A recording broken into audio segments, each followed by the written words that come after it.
Los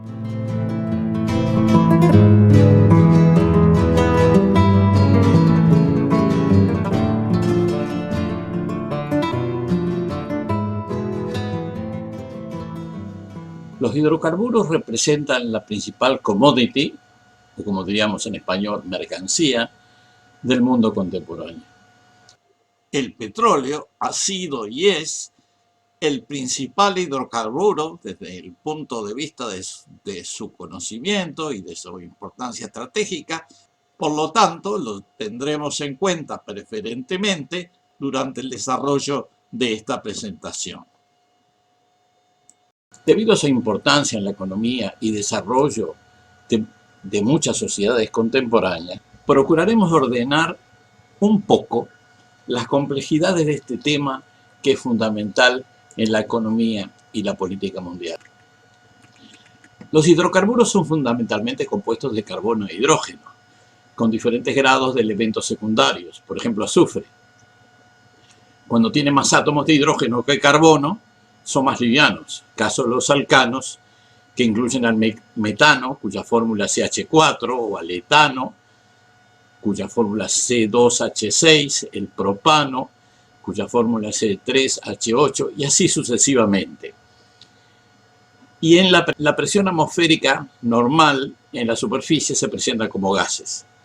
A medida que disminuye la relación hidrógeno-carbono, tiende a aumentar la densidad y comienzan a presentarse como líquidos. De todas maneras, su densidad sigue siendo menor que la del agua y tienden a ascender en el subsuelo. Eso pasa cuando hay condiciones para su flujo ascendente. El metano es menos denso que el aire y por lo tanto tiende a subir. Por su lado, el propano y el butano, que son más densos que el aire, cuando se escapan tiende a bajar a nivel del suelo. Del mismo modo, al aumentar la proporción de carbono y disminuir la proporción de hidrógeno, tiende a aumentar la viscosidad. Eso determina la diferencia de los principales petróleos. Los livianos, que son menos densos, menos viscosos, que son más fáciles de procesar, y los pesados, que son más densos y viscosos y más difíciles de procesar. El más liviano es el gas natural, y los más densos y viscosos son los bitúmenes, lo que se llaman las tar sands en inglés, o las arenas alquitranadas. La localización geológica de los yacimientos es variada, porque hay muchos ambientes cuya interpretación depende de la teoría que se acepte para su origen. En realidad hay dos teorías: la biogénica, el petróleo es de origen fósil, y la abiogénica, el petróleo es de origen mineral. La teoría biogénica implicaría existencias limitadas a las rocas sedimentarias, solo en la parte superficial de la corteza terrestre. En cambio, la teoría abiogénica implicaría existencias prácticamente ilimitadas porque provendría del manto de zonas más profundas cuyos volúmenes son inmensos. En la naturaleza se dan dos tipos de formaciones. En las formaciones permeables, como las areniscas y las calizas, y el petróleo, que aparece en formaciones impermeables o semipermeables, como los esquistos, las lutitas, los siltitos, fangolitas, etc. La tecnología utilizada depende del tipo de yacimiento y del estado de la explotación. En formaciones permeables se explotan los yacimientos mediante perforaciones que pueden ser surgentes al principio, pero que luego requieren bombeo. Hay diferentes tecnologías, según sea onshore, en la perforación y la explotación, o offshore, o sea, en el mar, con diferentes costos, o en el agua, con diferentes costos de instalación y operación. En formaciones de baja permeabilidad o impermeables, se utiliza la fracturación hidráulica, el fracking.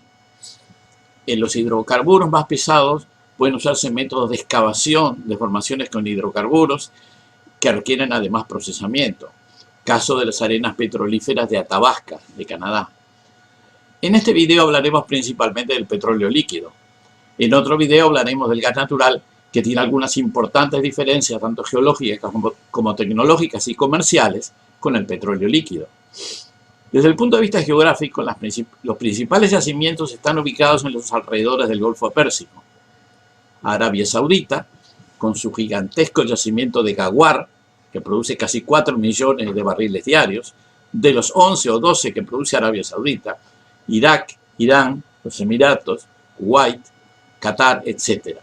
Hay importantes yacimientos en Rusia, particularmente en Siberia, en los Estados Unidos, en Texas, en Dakota del Norte y en el Golfo de México. Los yacimientos petrolíferos se localizan en muchos lugares. Mencionaba el Golfo, y prácticamente todos los países producen grandes cantidades de petróleo, todos los países del Golfo. Y en Rusia, que sobre todo produce el petróleo en Siberia, la península de Yamal, en el extremo oriente, en el Mar Caspio. En el Mar Caspio, además de Rusia, el petróleo es explotado por Kazajstán, Azerbaiyán, etc. Y después el petróleo de Venezuela, la zona de Maracaibo y en el Orinoco. En ambos casos hay problemas de producción por las sanciones que experimenta el país. Hay también yacimientos en México, en el Golfo de México, en Veracruz, en Nigeria, en el norte de África, Argelia y Libia, en Indonesia, en Sumatra, por ejemplo, en Canadá, en Alberta, en offshore, en Nueva Escocia, etc.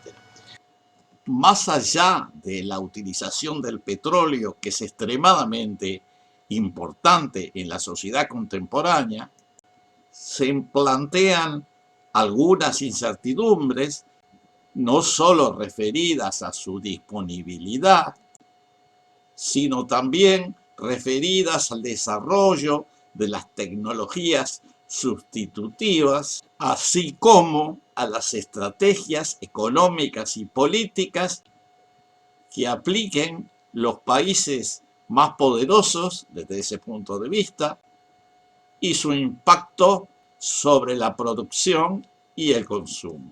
La primera posibilidad es que se da la pandemia de coronavirus, aumente la actividad económica. Entonces el petróleo de esquistos, que ha representado una reciente modalidad extractiva y que ha modificado los niveles de producción de algunos países, como los Estados Unidos y otras regiones con potencial productivo a partir de esquistos petrolíferos y gasíferos. Esta producción va a disminuir por falta de competitividad. Los países exportadores van a llegar a algún acuerdo para limitar la producción y en este caso el precio va a subir. En la segunda posibilidad, la pandemia deja huellas en la producción.